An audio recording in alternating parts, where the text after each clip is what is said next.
We know that young sells. We know that pretty sells. There's enough marketing data on social media to show that before and after pictures of young people that didn't need work done in the first place get the most engagement and the most attention to your account versus posting somebody that's older. You're listening to Just a Pinch podcast with Injector Kristin. Join me and industry experts as we discuss the good, the bad, and the ugly of the aesthetics, wellness, and fitness industries.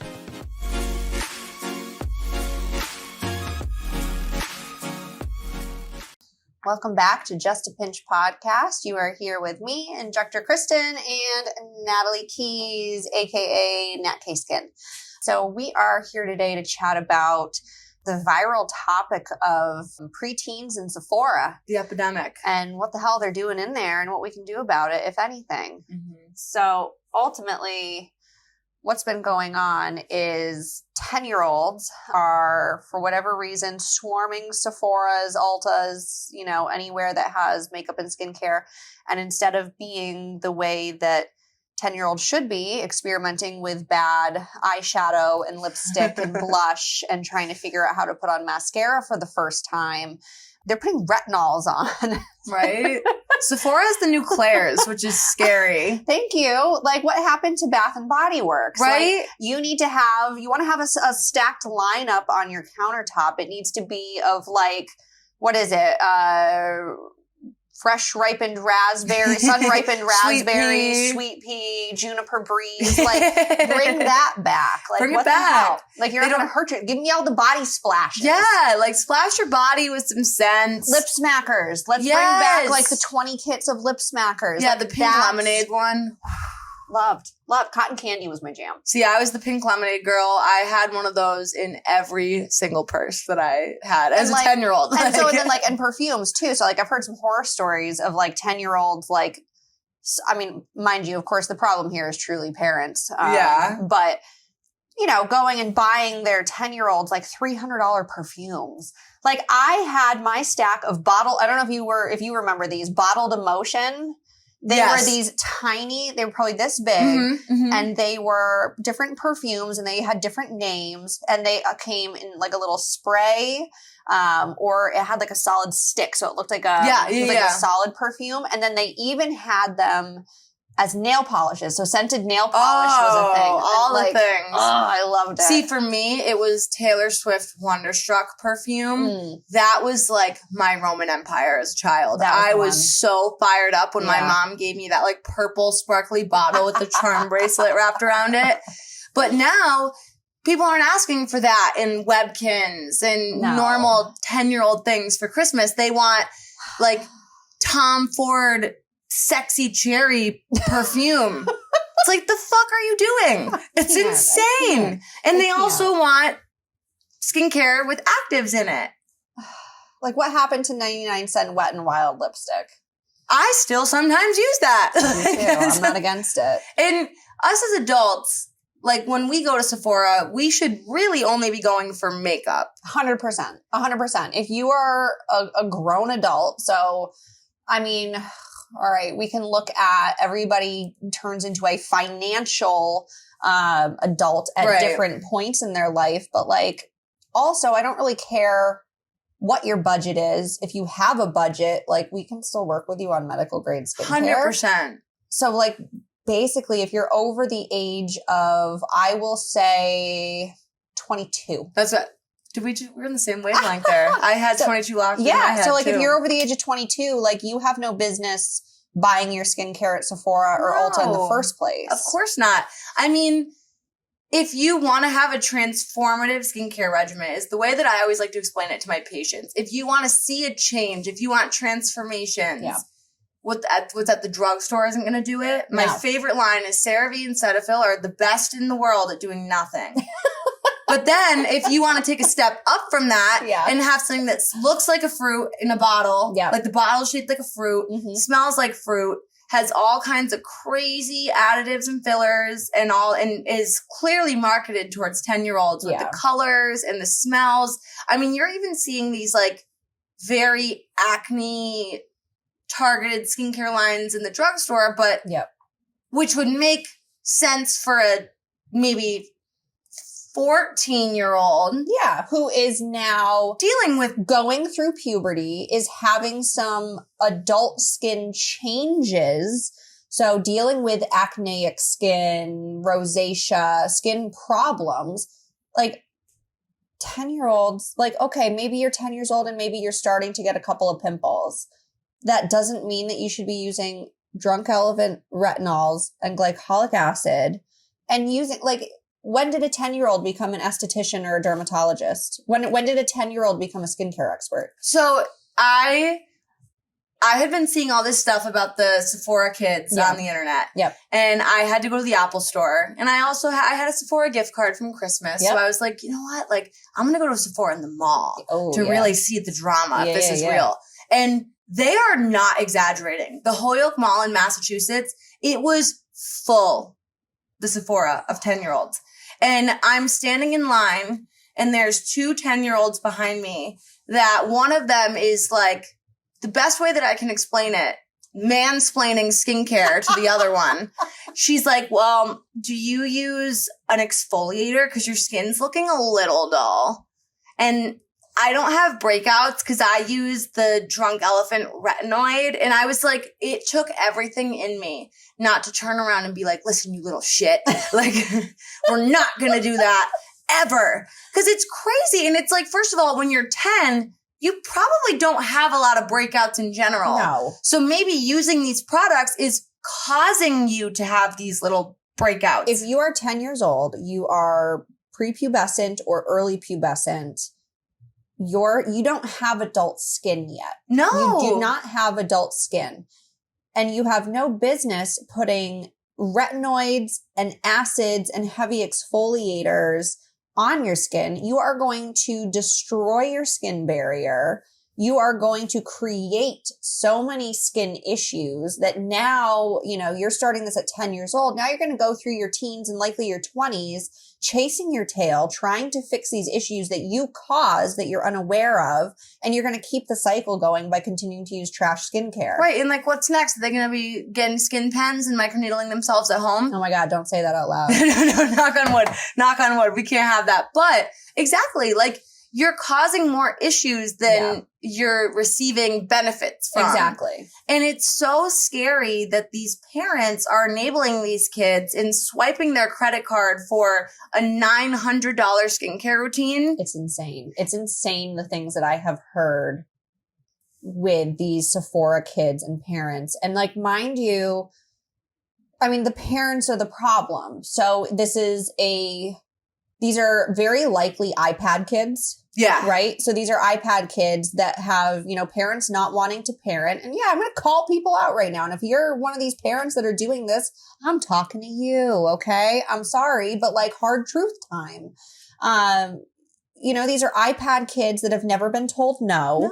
You know, they're just given things to shut them up and so that mom and dad can continue on with their life. It's a lot of parents that are my age. So you have millennial parents and then some of the younger Gen X parents. Mm-hmm. Like, these are the adults that are this problem. Yeah. And you think that it's fine. It's like you have to realize that when we were growing up, we did not have the internet showing us how to do our makeup and skincare. I didn't even know. I knew about banana boat sunscreen that my mom put on me when I went to the pool.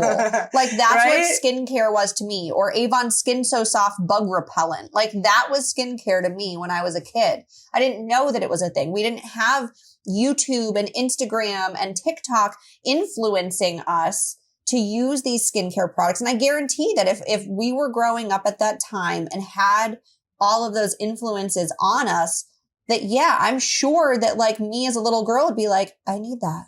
I need that. Right. And it's up to the parents to be like, no, you don't. And especially when it's something that's a pretty colored, trendy packaging. Yeah. It's targeted towards them. And listen, I will say, so when I was growing up, like, since I could first verbalize what I wanted to be when I grow up, I've always said a dermatologist. My parents kind of instilled that in my head because I would pick scabs on my body. I love when you do that. That's my favorite Kristin laugh. But, so when I grew up going to Cape Cod. Yep. And my mom, every time we would go to Cape Cod, she would pull out these, like, they were cucumbers or oranges that like you would like, they were like sheet masks almost that you put over your eyes and we would do a very gentle face mask. So my mom, who I still have to work so hard to get her to use a really in-depth skincare regimen, knew not to put some crazy exfoliating anything on my face. But that kind of lit my fire in me. And my mom was also very like, hey, listen, I wish that I started using sunscreen when I was really young. So she would give me a bottle of Olay. It was SPF 30 and a moisturizer all in one. And then I would wash my face with water at the time. As soon as I got into like later middle school, that's when I started to really use and pack on the skincare products. But it's because it's like but I was still using stuff appropriate for my age. And it's a passion of mine. And a lot of the things that I would make, I would like whip up like a Greek yogurt face mask in the kitchen. Let your kids be a freaking chef. The Greek yogurt. I've done the honey sugar scrubs. Egg white. You want to be a kid? Put egg white on your face and let it dry. You peel it off. Oh my gosh. Tight. I remember. So I have this memory. It just popped into my head just now. We were on a camping trip with a bunch of friends. And one of our friends' mothers brought, and I'm like blanking on the name of the brand. You can literally get it at any drugstore. Friedman. Read my mind. Friedman had these 2 different type of masks. One was a cucumber peel-off mask. That's the one that my mom would bring that, like, every time. Oh my God, it hurt to peel off. It would like pull on all your little baby hairs. But like, oh my gosh, so much fun. And then there was like a green, just like mud mask. Yeah, but it's cucumber. Nothing active in it. And like, we thought it was so much fun. So like, we're camping. We have these mud masks on. And literally, I think I was probably 10 or 11. That's appropriate. Right. That's fine. Now, mind you, skincare has also changed a lot since I was a kid. So like when I was a teenager and starting to care about my skin and getting pimples and trying to do my things, like we had Neutrogena, Clean and Clear, and Clearasil. Like those were like you were the it girl if you used that stuff. Right. You know, you weren't using anything prescription or going to, I mean, I'm sure Sephora existed back then, but like we didn't, if it did, we did not have them. No. We didn't have like makeup stores. Like the makeup store was CVS. Yeah. And I remember when I got really into the YouTuber makeup, like trend where you would see what like Ingrid Nelson and Meredith Foster would do with their makeup. And then I would go to the drugstore and go to Sephora and buy it. But I always knew that I loved skin and doing those like Friedman masks and stuff like that. Where back when I was like younger, it was just like those two. Like now they have charcoal and stuff where it's like not appropriate for a 10-year-old. And I mean, it's hard because these parents, part of me wants to feel in my heart that they just don't know that it's harmful to their kids' skin. Which I'm sure to some degree there is. But like if you are buying a product for your child to put on their skin, before you buy it, Google. Right, just Google it. Google it. Or ask somebody that you know that knows. Or ask the employees in Sephora because they're pissed. They are. And they vocalize it. And I mean, when I was in Sephora, like when I tell you all of these 10-year-olds, I will have to say there was maybe 10 different groups of them. Oh my God. And they're with their little friends. And I didn't see one parent. Exactly. They're getting dropped off at the mall or mom's down at H&M or whatever. I almost said JCPenney. But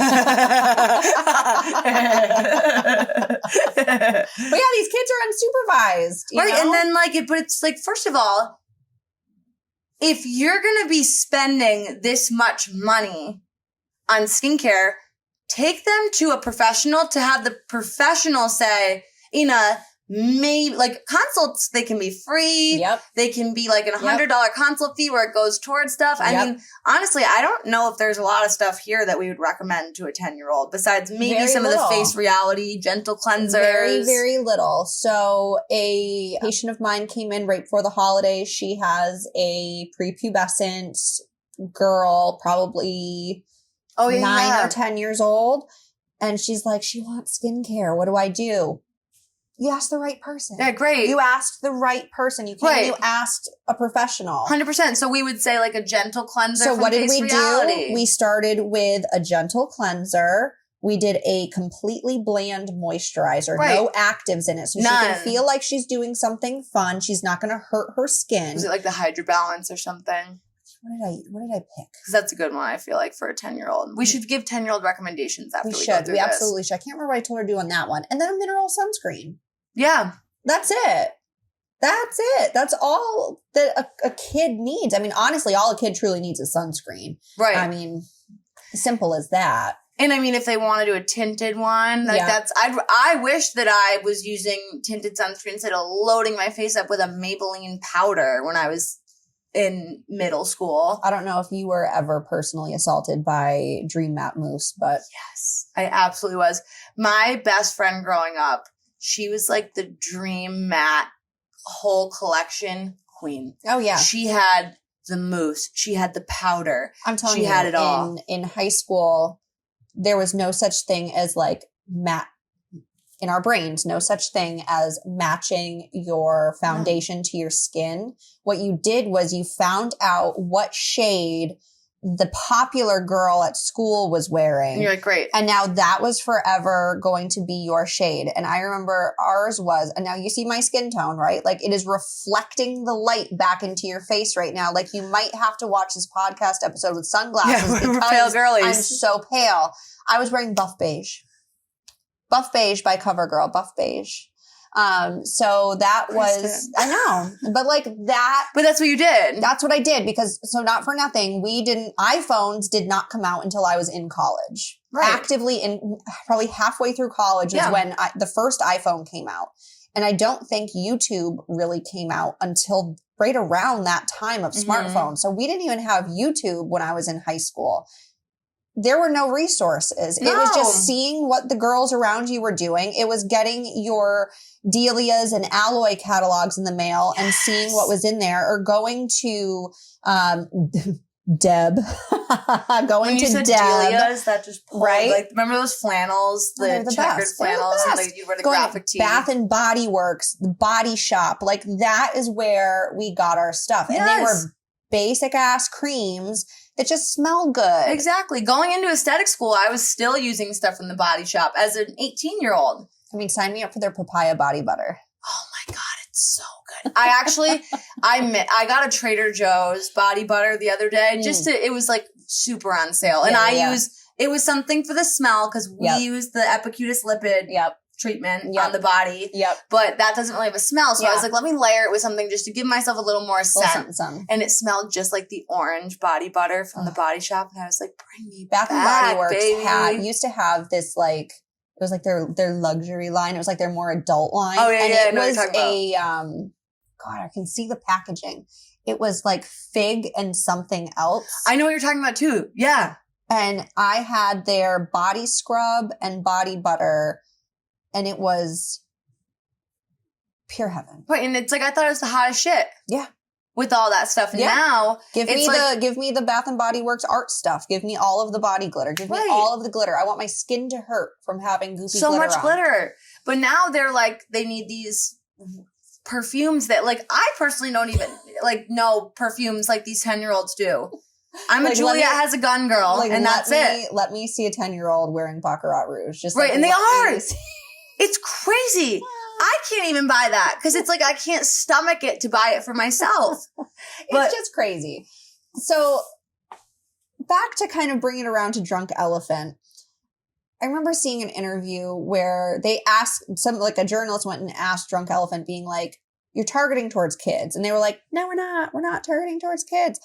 So what grown woman is buying neon colored zebra animal combos with funky fun names products. So I actually remember when Drunk Elephant came out, it must have been like 2016.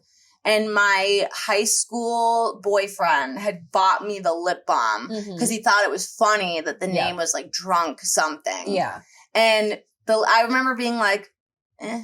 Yeah. And I was getting ready to go into aesthetic school, and I was like, this smells good, but my lips are still really chapped. Yep. And exactly what you're saying. It's neon. And actually, I have a conspiracy theory. You know who I blame for all of this? Ooh. Penelope Disick, Kourtney Kardashian's daughter. She's the one. You are so right. She's the one. She's the one that started it. She's totally the one. Get your kids off social media. These skin smoothies because also let's talk about that too. Oh, yeah. All right. So there's a thing that they're doing called smoothies. And so as a professional, you layer things by molecular weight. Yeah. So you start with like your hyaluronic acid, even though it can be a larger molecule, it works as an anchor ingredient. It's going to pull everything deeper into the skin. I'm getting all fired up right now. Then you want to go in with your oil-based serums. Then you want to go in with your gels, your creams, your occlusives, and so on. Yep. They are taking all of it on the lid of a moisture, like an airless pump moisturizer. Yep. And they're just gooping it all in. First of all, there's so many things like certain ingredients shouldn't be mixed together. Your skincare should not be mixed together. Right. It should be layered. Yes. As a curly hair girl, when I can tell immediately when I use a product that doesn't mix well because it balls up in my hair and I'm like pulling out goops of hair cream. Yep. So it's like you can't just mix and that's from layering it in my hair. Mm-hmm. And everybody deals with a little bit of pilling with their skincare if you're using a lot of actives and stuff. Yep. But how you're not going to be getting the benefits of like the HA pulling everything deeper. You're missing so many things, and certain things aren't meant to be mixed together like that. These kids aren't cosmetic chemists. So like I hopped on the Drunk Elephant website before we started the pod here, just looking at some of their products. And I mean, I'm like sweating right now. I couldn't stop giggling when I was seeing 10-year-olds needing their peptide cream for their wrinkles. Like these are growth factors. So like you're still creating collagen on your own without anything. Why do adults need growth factors and peptides and retinols? Because our skin gets sluggish. It's no longer making collagen, it's breaking collagen. Right. We're not turning our skin cells over as fast. So like when we were kids, when you're a kid, you have nice fast skin cell turnover, which is why your skin is good. So these kids are using like wrinkle creams on 10-year-old skin. And so actually the way that I always like to explain it to my patients is, remember when you were a kid and you would scrape your knee and it would heal within 2 days? Yep. And now when you scrape your knee, sometimes it takes a week. Yep. And that's a slowed cellular turnover. Exactly. And so the thing about the peptides is peptides are little messengers that tell the skin to perform the right tasks and what to do. These 10-year-olds, their skin is functioning perfectly. Mm-hmm. So it's like, what do you want these peptides to do? So like peptides, they're not going to hurt or harm your 10-year-old skin. It's one of the better ones. But it's a waste of money and absolutely useless. Just 100%. Get them a moisturizer. They're putting it on their skin because it feels good. And that's it. They need to stay away from the what was it? TLC. I made a list. Yeah. And actually. So I gave up after looking at part of them. So Proteini, that's the growth factors. Firming and plumping. What 10-year-old needs to be firmed and plumped? You're already firm and plump. It's clearly a play on martini. Exactly. What are you doing? Exactly. So you don't need it. You're not going to hurt yourself with it, but you don't need it. Right. And then they have this product called La Retro, which is a blend of ceramides and oils, like marula oil. A 10-year-old does not need that. You don't need that. Although if you're stripping your skin enough with all the glycolic and retinols and all the trash you're putting on your skin, you might need a little ceramide to help prepare your hair. While you're reading this, I'm going to grab the stuff good for the 10. Oh, yes, please. Here I go. So another one is C-Firma. This is a 15% L-ascorbic acid and 0.5% ferulic acid. So think like C.E. Ferulic by SkinCeuticals. A 10-year-old does not need to do this. This is going to burn and harm their skin. TLC Framboos. This is a glycolic night serum. I know adults that can't use glycolic acid on their skin. This is so unnecessary. Let's see. Pascioni retinol. This is a 1% retinol. Take this off of your kid's nightstand. Do not allow them to use this. This is literally going to harm their skin. You're going to trash their skin, and then they're going to have to do a lot of correction as they get older. And then I also saw the TLC Baby Facial. This is a blend of AHAs and BHAs. Again, no place on a 10-year-old's skin. And if your 10-year-old is truly having problems with acne or real skin problems, the last place you should be is at Sephora. You should be at your dermatologist office or at your local med spa with an esthetician and providers that actually specialize in young skin and treating these conditions. That's where you need to be, not a drugstore and not at Sephora. So these products, get out of here. So if your kid wants a Drunk Elephant product, right? And you're willing to bend on this, the Bestie Jelly Cleanser. No problem. They want to use a nice cleanser, get them the Drunk Elephant Jelly Cleanser. There's nothing in there that's going to hurt them. The bronzing drops, they're fine. They're fine. If your kid's acne prone, don't use them. But if they want to add a little bronze to their skin, they're fine. So bronzing drops, fine. The jelly cleanser, fine. It's unnecessary. So all of those products, trash, honestly trash. And if you're an adult, don't be using those. If you genuinely want to see changes in your skin, you need to be using medical grade. And we don't just say that because we sell medical grade. We say that because it's true. Medical grade skincare products are pharmaceutical grade. These are high potency active ingredients with clinical testing, white papers behind them, not full of different fillers and trash that are going to end up potentially harming your skin the way that drugstore and some over-the-counter Sephora, Ulta products can be. You only need a tiny amount of them. If you were to add up the amount of money that you have spent in over-the-counter products from Sephora, Ulta, CVS, Walgreens, Nordstrom, anywhere like that, if you were to add up your bottom dollar amount and look at how much you've paid for all of those, and then look at your skin to see what has actually happened to it, if anything, was it worth it? Whereas if you were to invest your money into even just a couple of medical grade skincare products, you're going to see massive changes in your skin. You can't not see changes in your skin with medical grade. I love this. This is amazing. Look at all these options for the 10-year-olds. So so if you're a grown-up, get out of the drugstore. Get out of Sephora. Come see us. Come see any medical professional that sells medical grade skincare products. We will direct you as to what's appropriate for your skin because, again, we don't expect you to know. I don't expect you to walk in the door and to know exactly, what Skin Better Science or Elastin products you need. I don't expect that. I would be blown away if you actually did and maybe offer you a job. But ask questions. We can absolutely help guide you in that direction. So with that being said, what do we got? So I have a couple, like the staples, and then if your 10-year-old really wants some gimmicks. Yep. So to start, we have some cleanser options. We actually have 3 for the 10-year-olds. So to start, cleansing gel from Skin Better Science. This is as basic as it gets for a cleanser. If they are playing around with eyeshadow and all that mascara, this removes makeup very well. Easy, gentle cleanser. Then we also have another gentle cleanser from Elastin. Love that one. This is also one of my favorites too. Yep. This has a built-in toner. Not that they need to worry about their pH because they're 10. But this is going to be something that is going to suds up really nice. I feel like for the 10-year-olds, these two would be the best because it would give them that real sudsy luxury feeling. Yeah.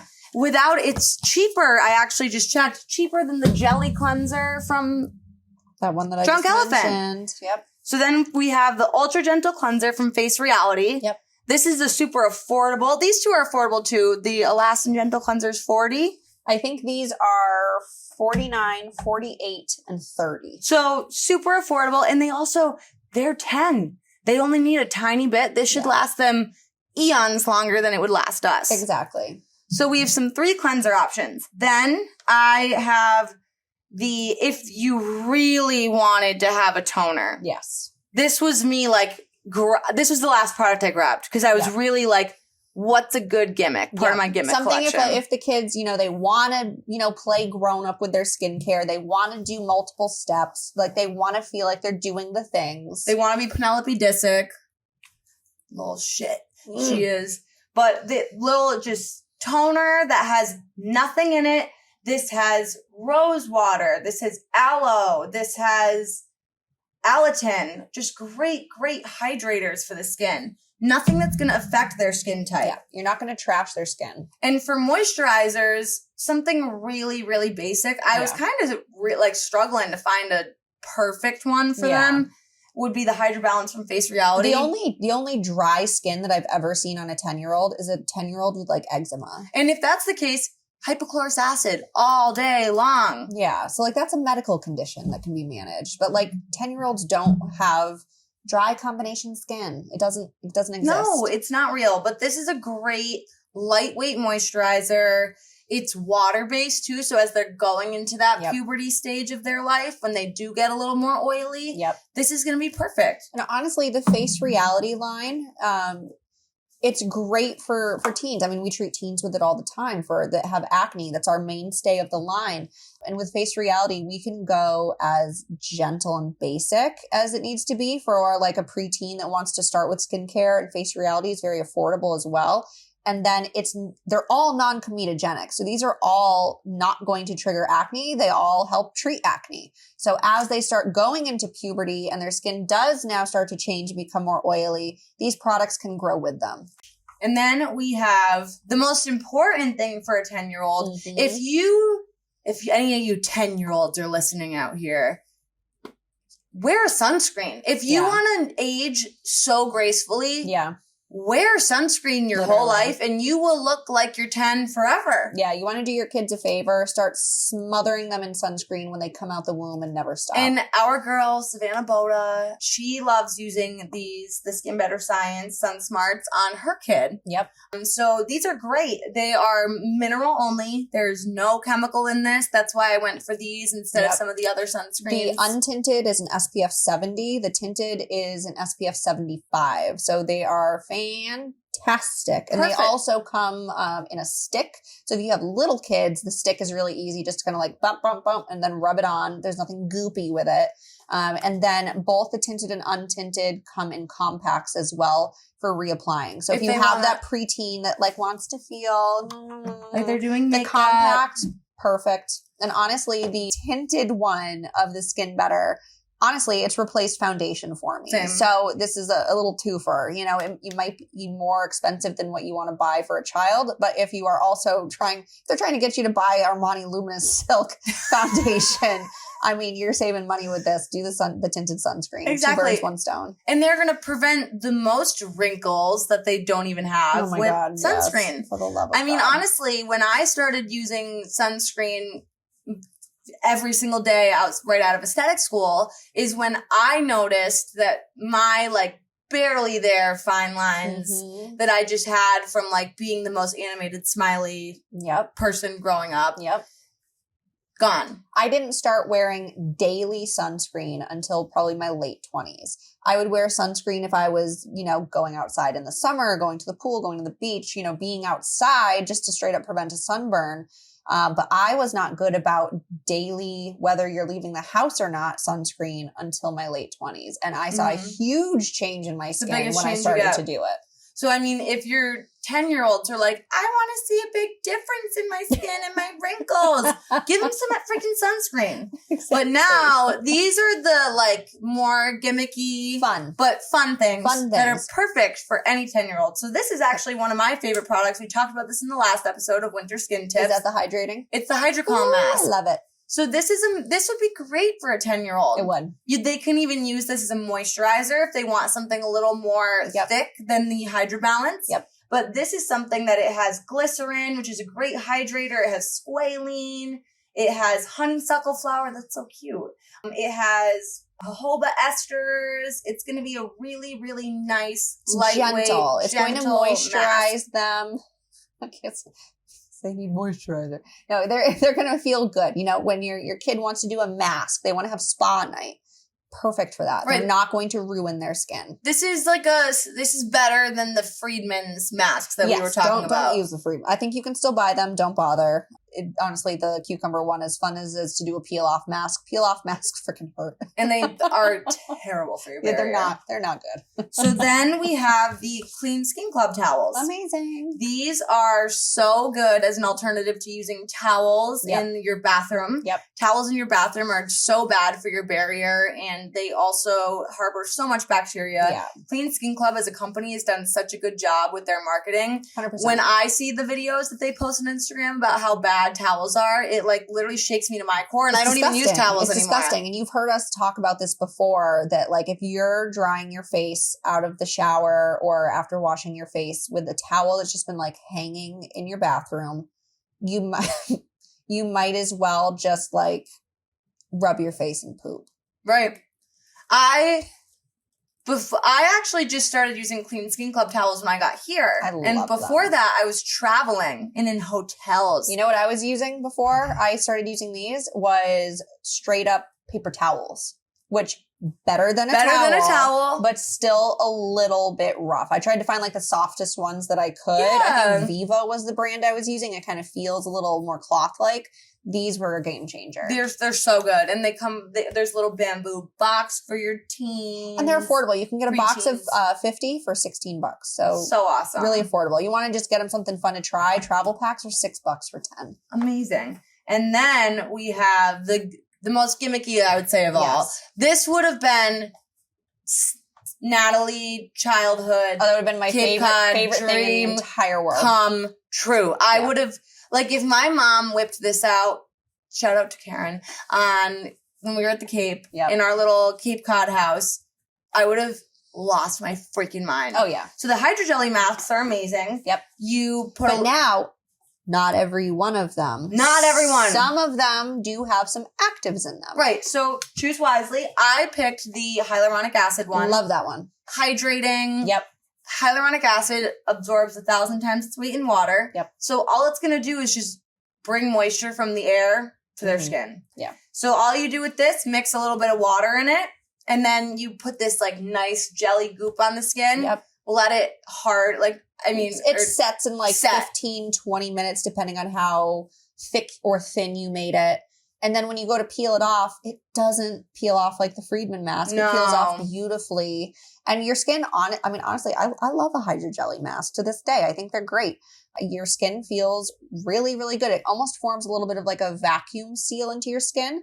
So if they want to feel even more luxurious, I think that HydraBalance gel, put a nice thick layer of HydraBalance gel on, and then put a hydrogelly mask on. Any serums, and this is also just like hot tip for mom or whoever, if you're an adult, put your serums on and then put a hydrogelly mask on. It's going to drive them into your skin with that little suction that it does. So then when you take off that mask, all of your products just penetrated into your face way, way, way deeper and better than if you were to just put them on alone.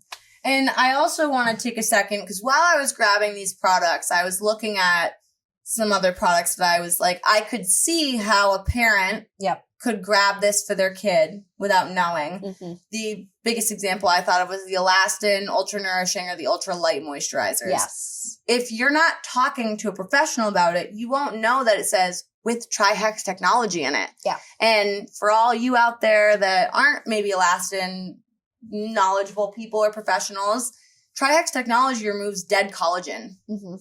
Dead and broken collagen. It's anti-aging. If you can find me one 10-year-old that has dead, broken collagen, I'll quit my job. I'll live on the streets. Society will win that one. Yes. But they won't, because there's not a single 10-year-old in the history of ever that has broken collagen. No, unless you are a 10-year-old with progeria. I was trying to think of that word. I was like, it starts with a P. What is it? Yeah, unless you have a medical condition that rapidly ages you. Right, you there's don't need just anti-aging simply no way. Anything. The only anti-aging product you need at age 10 is sunscreen. And I mean, you see people like Penelope Disick, who's doing eye cream too. You don't need an eye cream. Literally what I would do Kristin and I aren't really the kid people. Like, we're not kid people. I would take a moisturizer. I would put it in a little tub and say, here, it's an eye cream for you. Have them put it up to their eyes. Bold face lie to a child. I don't care. 100%. Yeah. Let me protect you from you. I need to protect you from yourself. Because it's just so unfortunate that these 10-year-olds could be putting retinol on skin, which the whole purpose of retinol is to speed up cellular turnover. Yeah, their cellular turnover is normal. It's going to sensitize their skin to the sun. Same with like all these like AHAs, BHAs, glycolic acid. Their skin is now sensitized to the sun, to everything. They don't need it. And you as the adult who's purchasing these things needs to be aware of what you're purchasing for your kid and that you're in charge. You're the grown up. I mean, I know you still feel like you're 21, but like you are the adult in the room here. And these are your children or your niece, your nephew, your bestie's kid, your whoever. If you're buying stuff for a child, you need to be aware of what's in it. Again, a memory just popped into my head. I was in elementary school and for Christmas, one of my relatives got me a manicure set. So like a box of like all different manicure tools and nail polishes and this and that. The very first thing that my mother and father did was they opened it up with me and they took out all of the cuticle cutters. As they should. So all the little scissors and cuticle cutters, they were like, hard no. We love the gems for that. You are probably 8 years old, 9 years old. You don't need to be fucking with your cuticles. Right. It's like you're going to hurt yourself. You're going to potentially give yourself a laceration or an infection. So like, there you go. Like, and I didn't care. I was like, all right, I guess I don't get cuticle trimmers. Right. I don't even know what those are, but no problem. I mean, when you, like, as parents, take your 10-year-olds to get manicures at the nail salon, they don't do your kids' cuticles. No. It's like, it's just these little things that you can do to, as parents, everybody tries to protect their kids so much. Yep. But for some reason, not many are protecting their kids from this. No. And it's like in the beginning, like I said, it's like an epidemic. Yes, it is. It is. It's so crazy because in, let's say, 10 years, these 10-year-olds, they're probably going to look so much older than they are because they've destroyed their skin barrier. They've gotten exposed to the sun at a higher level. They're going to have sun damage like you would never believe. You need to really be aware of what your kids are consuming online. Right. Maybe like social media. And like, just because, Penelope Disick, she's the same age as my kids. Like, why can't they, they could be in school together. Well, Penelope Disick comes from a family of the deepest wealth that you could possibly imagine with resources out the ass. And I mean, honestly, she's not doing it right either. Like, right. What was it? Courtney? Is that her mom? Yeah. Courtney and Scott need to slap that shit out of her hands as well. Like, they're not doing her good due diligence. You need to be aware of what your kids are watching. Like, you need to know what they are consuming. You need to be aware of what you're consuming. I mean, as adults, I see adults every single day getting duped, thinking that they need to buy this certain thing because of social media or an influencer, or are looking at fake before and after pictures. I mean, honestly, if you're listening to this, if you listened to last week's episode, I literally just talked about social media and aesthetics. And you need to be aware of what you're absorbing and take it all with a grain of salt, that these things are paid for. Influencers are being paid to promote certain products, whether or not they are good or not. There's plenty of like looks behind the curtains with old influencers of being like, yeah, I got paid X amount to promote X, Y, and Z, but I don't actually use any of them. They're trash, but I use these. Actually, I have a good point with that. Alex Earle is like the biggest influencer alive right now. Mm-hmm. And she struggles very bad with acne and is very open about it. And I have seen her do partnerships with one medical grade skincare line with SkinCeuticals for chemical peels. And I will say her skin looked bomb after she did the peels with them. Good. But she also loves to post about Dr. Dennis Gross, Ken's, it's like some other Sephora line. Yeah. L'Oreal, all these lines that I'm like, Miss Girl. Yeah. There's no way that with the money you have, making $5 million a year, the acne that you're suffering from, which is really unfortunate. That you're using those products. Right. So it's like you're being led astray, and social media is fake. These beauty filters. It's fake. And filters, photoshopping, stolen before and after pictures. Like, I would be willing to bet that most of what we consume on social media is not accurate. And actually, to build off of this 10-year-old epidemic and kind of what you talked about with social media last week, let's do like a little bonus, like side conversation about so I'm 25. Yep.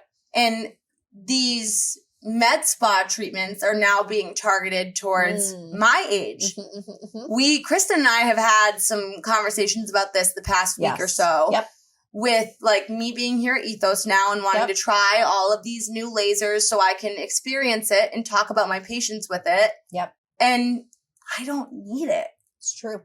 So like Kristin, tell me again, like we'll tell them. Yes. And I also would love to hear it again. Yes. But about how just it's not appropriate for things like Morpheus. Exactly. So we have a huge tool belt in medical aesthetics with different devices between radiofrequency microneedling, skin pen microneedling, CO2 laser, non-ablative laser. I mean, the list can go on and on and on and on. And all of these treatments are meant to target specific problems and things that are ablative, like CO2 or RF microneedling.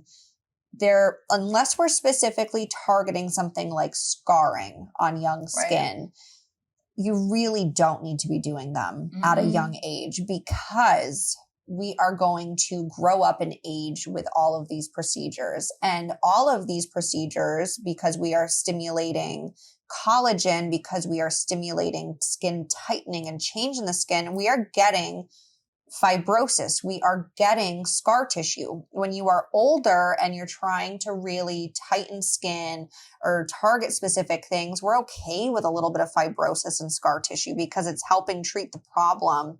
And you're not going to be doing a million of these things in your lifespan, because there's odds are you might already be 50 or 55 years old, right?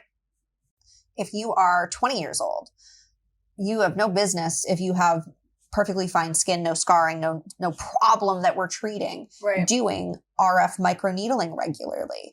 You're going to end up creating scar tissue in your skin that as we age, we don't know what that's going to really look like. It will 100% make getting surgery, any facial surgery, more difficult. So if down the road you need to get a facelift or a neck lift, they may have a lot trickier of a time, especially if you're young and you're doing 20 of these things over your lifespan.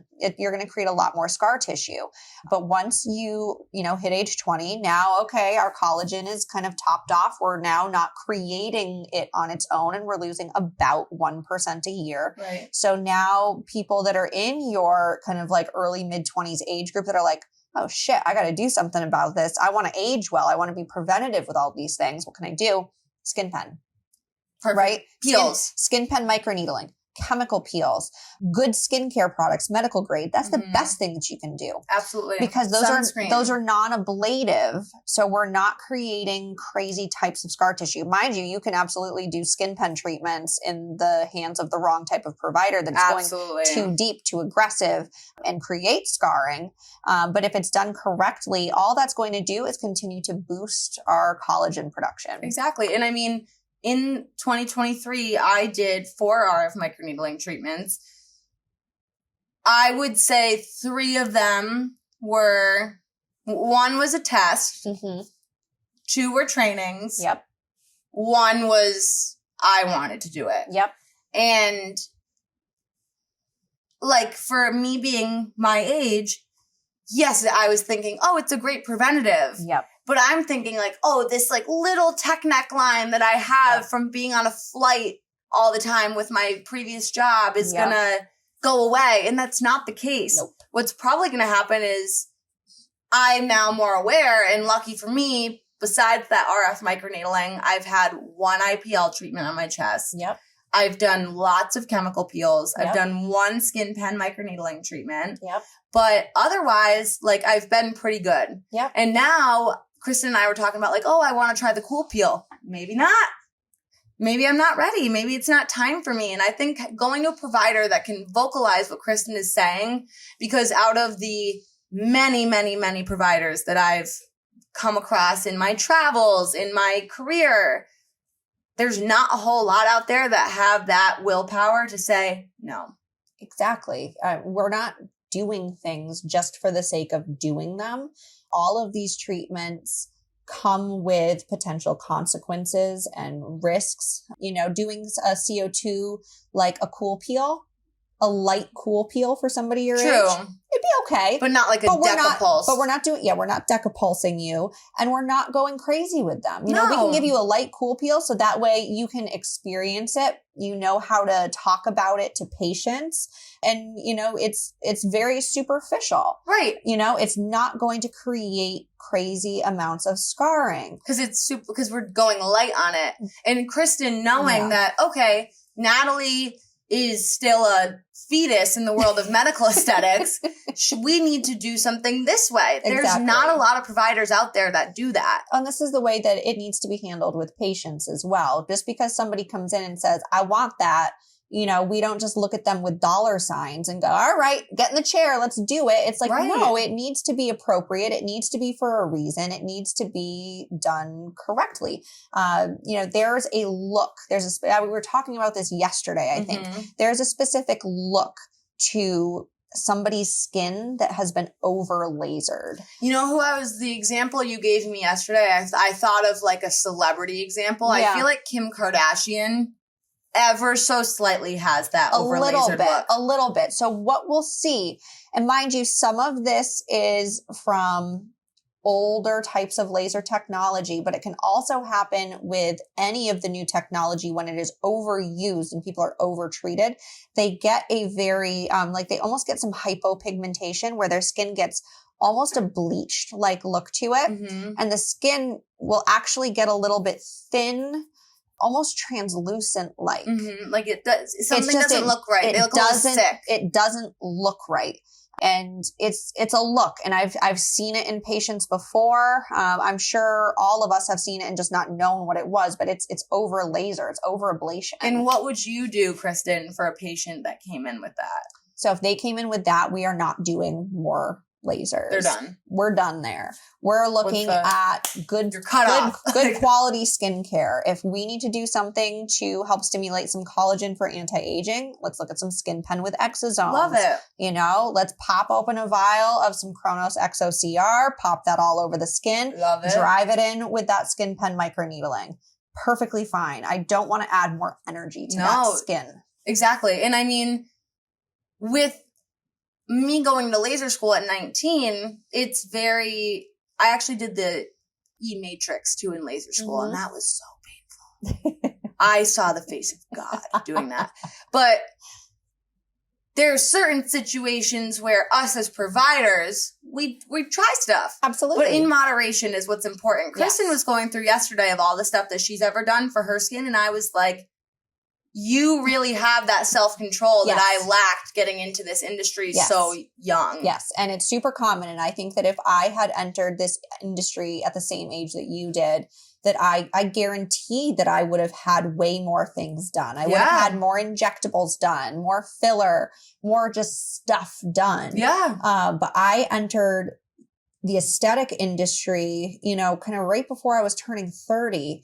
So I had just a little bit more frontal lobe development. So I had my impulse control a little bit better. Not me. I was like, woo, let's get lip filler. You're like my free cheeks filler, up. let's go. Botox. So I was we were talking about it. And like, I will be wildly honest with the things that I've done with my skin. So I had one syringe of Restylane Lift in my lateral cheekbones in winter 2017. So on right? point, yeah. So that was my very first experience with dermal filler. So one syringe. Killing it, right? I'm excited to go into mine after. And then, let's see. So that was 2017. In 2019, I had another syringe of Restylane Lift done in my lateral cheekbones. Can we see a pattern? Trying to give my Scandinavian face some angles and to stop being so flat. And then in 2022, I think, or maybe early 2023, somewhere around there, I did another 1 syringe of Restylane Contour, more so in the front part of my cheeks. Again, just doing these little tweaks. We've also done a half a syringe of, actually, I don't even know if it was a full half, a small amount of Restylane Kiss when that launched in the US in my lips. My lips are naturally this, this is not, I don't think there's a darn thing left in them. I naturally have very plump lips, but I, as an injector who treats a lot of lips, I needed to know what it felt like to get it done. I need to know what the post-care was like and what the healing process was like. And it made me a better injector so that I could really describe to people like, yep, it's normal. You're going to feel this on that day. It's going to feel like this. You're going to go through a roller coaster of emotion. It's okay. Right. So those were the only fillers that I had done there. And then this year I added in some biostimulatory fillers. So I add some Radiesse done in the front of my cheek, the angle of my jaw, and a little bit in my pre-gel right here. And then some hyper dilute Radiesse for biostimulation even more so under my submental, in my neck, and in my chest. Which your neck and chest do look so good. They're getting there. They're a problem, but we're getting there, right? Like the difference I've seen since you did that, it's pretty crazy. No, and I love that. So that's what I've done for filler type injectables. I have kept up with neuromodulators since I was 29, I think was when I started. So I've done that, every 3 to 4 months from then until now. Started off with Dysport. Botox for me just never really ever worked well. So I did Botox twice and then just didn't. I've had Jeuveau. I have had Xeomin. Xeomin is what I use currently. I've been using that for a couple of years with really great success. So that's what I'm using now. I have done chemical peels, light chemical peels, medium depth chemical peels. I've had probably 3 to 4, probably 4 now. So I had 3 Cool Peel CO2s to my face and neck. I have done 1 Decapulse treatment CO2 to just my chest lines right in the center of my décolleté.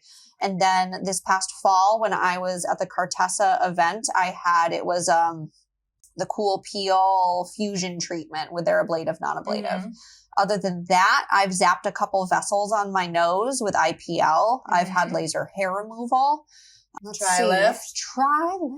Yes, we've done Tri-lift. That's the one thing that we're going to be doing every week for the rest of our lives. I will do Tri-lift until the day that I die. Yeah, that's the one. So Tri-lift, tripolar radio frequency. That's different though, because muscle that's not, stim. Yeah. Yep. And then for radio frequency microneedling, I've done a couple of Vivaces and I've done one of the Pixel 8s, my new device. And which we love. Like, could I be going off and doing more of those? Of course I could, but also I'm 37. So Kristin looks so good. I don't need to go crazy with RF microneedling. No. I don't need to yet because I still at 37 am still technically young on the aging path here. So I don't need to overdo any of these things. So that's what I've done. What have I done anything else? Let's see. Laser tattoo removal is the one that I was thinking of. Yeah, so painful. That turned me into a bad bitch, let me tell you. You want to be a bad bitch? Get laser tattoo removal. Then nothing hurts. She can do anything. When you hear the tattoo thing, I just know that that's what she's doing in there. And I'm like, she's so cool. It's terrible. I mean, now for a polar opposite end. So I got into aesthetics at 19 years old. And it all started with a very good friend of us here at Ethos, Nina Vitale, who we love so, so much. She's down in Tampa now. We love Nina. Nina did my very first lips, chin, and cheeks. And when Nina did my chin and my cheeks, I was going through Invisalign. So have I ever shown you my overbite picture? You did. Oh, and I totally forgot. I've done PRF for my hair and my under eyes. Yep.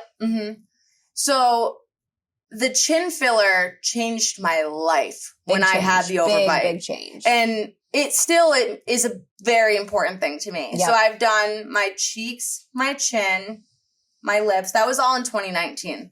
Here's when it all starts to become a blur. Yep. I've done, in 2019 too, I did the E-Matrix when I went to National Laser in school. I have filler in my nasolabial folds, my jawline. I kind of did the jawline just for like shits and gigs to try it. Well, jawline was also like the it girl thing for a little bit. Jawlines were like in vogue. It was like, I think 2022 that I did it, which was when it was in. Yeah, it was a filler trend. I have never touched my under eyes with filler. One of those things that Kristin would have to put me out with Pronox to do that. And I honestly, that's one of those things where now as I'm a more mature adult, I know I don't need it. Exactly. That's what I was going to say. Like now I can be like, okay, I don't need this. Yep. So I've done light, medium, and semi-deep chemical peels before. I've done IPL on my chest once. I've done a few treatments of BBL, which is a type of laser on my, this little birthmark that I have right here, but it wasn't full face or anything like that. I've done 2 Pixelate treatments. Yep.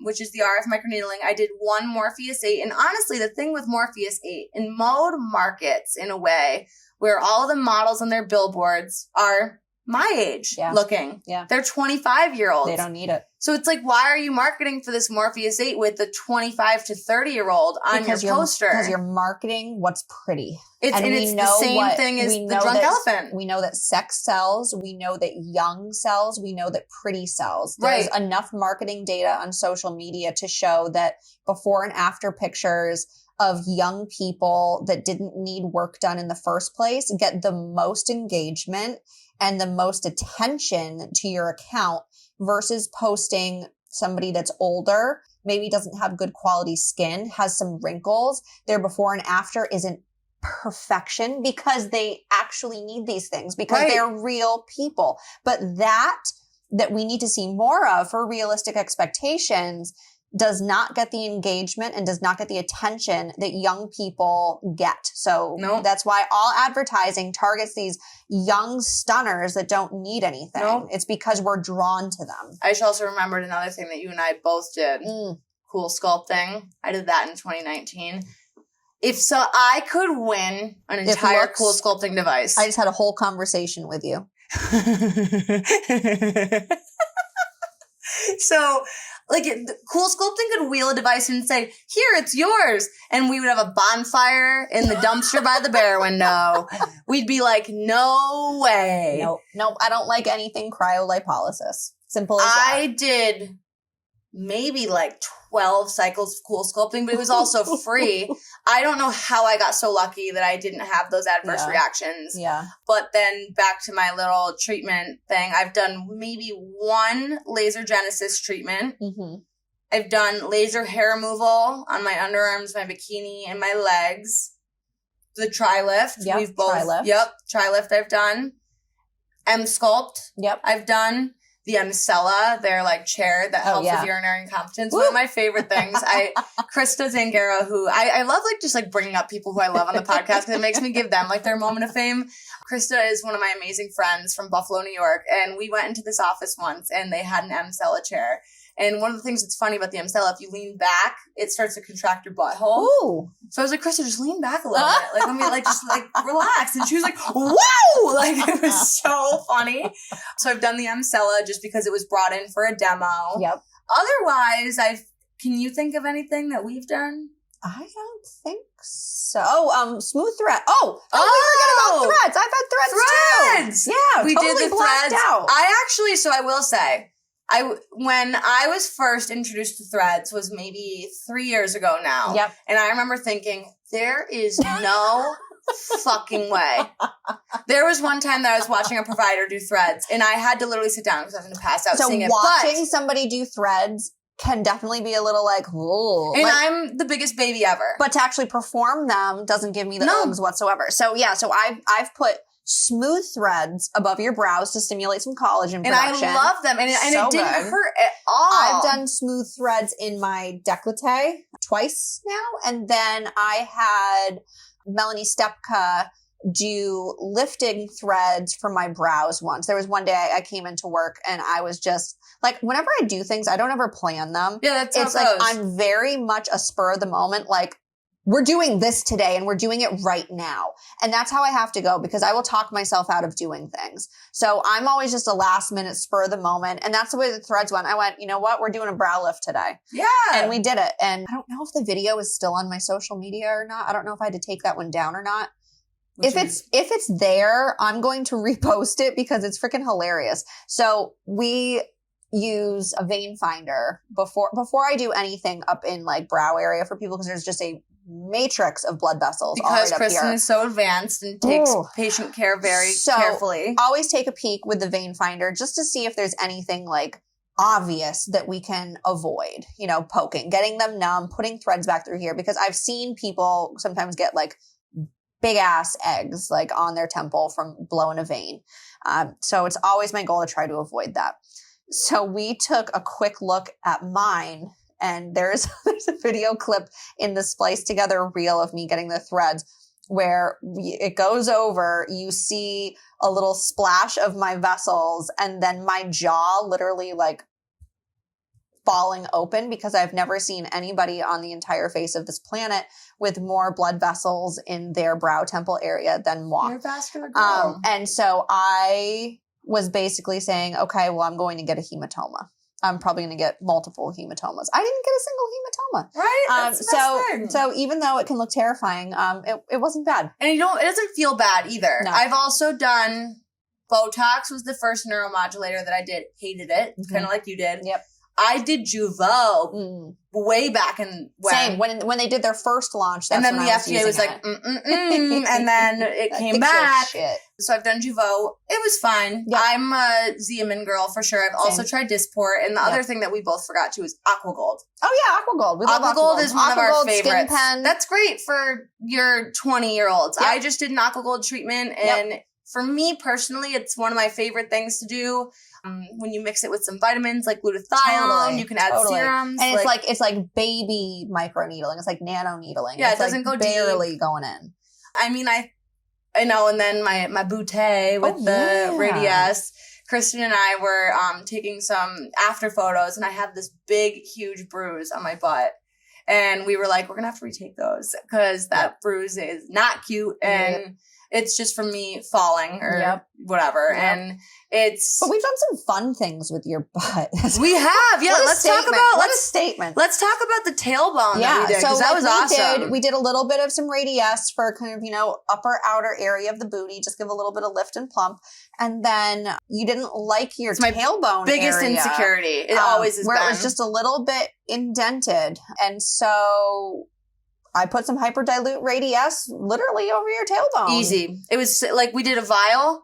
Yeah, I think I did one syringe diluted on. And it was amazing. Yeah, it looks so good. It looks super natural. It doesn't, you can't tell that anything was done, which is the best part. But for me, that was just something I'd be like, ooh, like I want to like always have a thong on at all times because I hate my tailbone. Yeah. And it really made a game changer. So little things like that people have insecurities about. Yeah. Even at younger ages or the oldest ages, we can have tweaks for. God, I keep forgetting all the things that I've done. I know, we've done quite a bit, baby. I've done a lot. I feel like I got it all. I haven't done a lot is I just haven't done a shit ton of filler. No, I've always kept my reins in with filler. I've also done 1 round of Kybella on my chin. Yep. And if you followed me for a bit, I'm sure you've heard me say that I unfortunately have PAH, paradoxical adipose hyperplasia, on my abdomen from cryolipolysis. I'm not naming names. Cryolipolysis caused me the PAH, right? And so in lieu of diving straight to trying to get liposuction, I'm like, well, let me throw the kitchen sink at this bitch and see if I can get it to soften up at all. So I did 1 round of brand name Kybella on my stomach and I wanted to pass away. Like, I think I met Jesus right then and there. I've never felt anything so horrible in my entire life. I can't even imagine. Oh my God. It was That awful. was me with Morpheus. Like full-blown PTSD. Yeah. And then I've done an additional 3 rounds of compounded PCDC. So liquid lipo, like compounded Kybella. thank you, baby Jesus, that stuff does not hurt. The phosphatidylcholine component of it buffers the deoxycholic acid. So it does not have that same like on fuego, kill yourself sensation that Kybella can sometimes have in some areas. And so I did 3 full rounds of that to myself and nada. But we might have a solution for our PAH patients. Potentially. Mind you, everybody's different. Everybody's different. Not everybody's PAH will respond. We're investigating something. We're investigating some things with some potentially promising results. But yeah, everybody's different. Still standard of care for PAH is energy-assisted liposuction. Laser-guided lipo. Ooh. LGL. Yep. But, I mean, with that being said, when I have noticed, for me personally, the best results with my treatments is when they are controlled and spaced out. Yep. And also, like, even though I'm an esthetician, I don't know everything. Yep. I like to think that you know everything because I really do, like, looked up to you for so many different things. But I don't. We learn things every day. Always. This industry changes as often as our underwear do. But also, too, like, to have someone that I can, when I point out, like, I like my cheek that doesn't have a lot of filler left. And you can say, yeah. Where other injectors have been like, oh, no, like, you want that lifted look. And it's like, but my eye looks beady because it's small now. Exactly, because we're overfilled. Yep. And there's so many things that can go wrong with aesthetics and with skincare. Kristin and I both use medical grade skincare at home. And that's one of the biggest things that I would say that makes us not look our age. Hands down. I've said it before. If you're an injectable girly, even if like all you're doing is getting your lips done, trade in 1 lip filler session a year and take that money that you were going to put towards your lip filler session and invest it in medical grade skincare and your life will be changed. Because also one of the things that Tana Mojo was a big influencer. She said this little quote that was like, I loved my lips till I saw myself from the side. And there's so many people that don't realize. Well, how often do we see ourselves from the side? I mean, right. And I've had injectors be like, you need to come in for lips every 4 months. That's insane. Right. Like, oh, a little touch up. No, unnecessary. And we also need to realize filler is an implant. Yeah. It's an implant. It's going in your body and it is staying there and taking up residence for a long time. You know, filler, when it dissolves away, oftentimes it's not gone. If we were to put you through an MRI, we would see evidence, or even on ultrasound, see evidence of old filler. It's what I call subclinical filler. So when I say subclinical, I mean you're not seeing the aesthetic outcomes that you once saw of it with its level of lifting, plumping, volumization. You're not seeing that clinical change, but it's still in you and it's still a foreign substance, even though it's a hyaluronic acid and it is very similar to your own. It's not your own. No. So your body always has the potential to react to it. It has the ability to attack it. You can get delayed onset granulomas and nodules and immune reactions. I remember the first time I had my cheeks done. So my 1 syringe of Restylane Lift in my lateral cheekbones. And then like a year later, I had just like a cold, like an upper respiratory infection cold, nothing even crazy. And I was like, holy shit, my filler hurts. See, when I got the COVID vaccine, and they was like, oh, the Vicross fillers are doing weird things. I felt like I had smashed my chin on concrete. Yeah. So that's a thing. It felt you get painful. Sick, your immune system can create that inflammation and then sometimes even attack the filler. And being sick can cause reactions with your filler. So filler, you know, some people look at it like makeup and it's not like makeup. It is a big deal. There are risks to it. And we say, oh, we can just dissolve it away. Well, Hylenex isn't risk-free either. No, and not just like for allergic reaction. It's going to change your tissue. I mean, that's scary. And on an exciting note, I think you have an exciting Zoom call that you have to go hop on. I do. And hopefully news about that soon. But as like your esthetician / podcast co-host / life assistant, I think I have to cut the episode. I do too. I feel like this one could go on forever. We could sit here all day. We've done it all. So like to wrap things up, like let's talk about like top 3 things here. So we talked about crazy 10-year-olds in Sephora with drunk elephants. Stop doing it. No. We have talked about social media, realistic expectations. We have talked about appropriate medical aesthetic procedures and interventions based on age and skin. And what we've done. I'm an open book. We're both an open book. Most of the time that I do something, if I have the ability to record it or put it on, I live streamed my very first Pixel 8. Yeah, absolutely. I'm like, I want you guys to experience it with me. So like, I'm an open book. Ask us about anything. No shame in our game. And, we'll see you next week. See you next week. Bye.